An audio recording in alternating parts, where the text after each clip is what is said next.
Hello সবাইকে, আজকে আমি তোমাদের সাথে শেয়ার করব পালং শাকের চচ্চড়ি। তো এখানে কড়াইয়ে তেল গরম করে সর্ষে আর শুকনো লঙ্কা ফোড়ন দিলাম। তারপর কেটে রাখা আলুটাকে ভালো করে ভেজে নেব। একটু ঢাকা দিয়ে ভাজতে হবে, তাহলে আলুটা হালকা সিদ্ধ হয়ে আসবে। তো দেখো, এখানে আলু লাল লাল করে ভাজা হয়ে গেছে। এর সাথে যে মশলাটা আমি দেবো, সেই মশলাটা হচ্ছে সর্ষে আর রসুন বাটা। সর্ষে আর রসুন বাটাটাকে এখানে ভালো করে দিয়ে এটাকে ভালো করে ভেজে নিচ্ছি।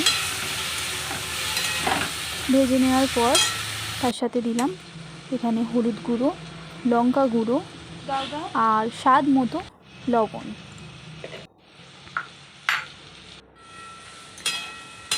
এই পুরো মশলাটাকে একটু ভেজে নেব, একটু জল দিয়ে দিয়ে ভাজবো যাতে মশলাটা পুড়ে না যায়।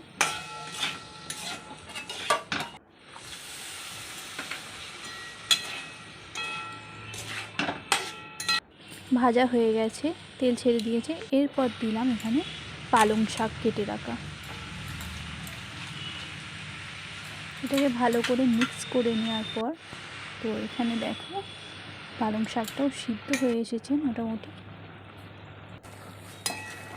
একটু মাখো মাখো হয়ে গেলে গ্যাসের ফ্লেমটা বন্ধ করে দিতে হবে। রেসিপিটা যদি ভালো লাগে তো সবাই প্লিজ চ্যানেলটা সাবস্ক্রাইব করবেন আরও নতুন নতুন ভিডিও পাওয়ার জন্য।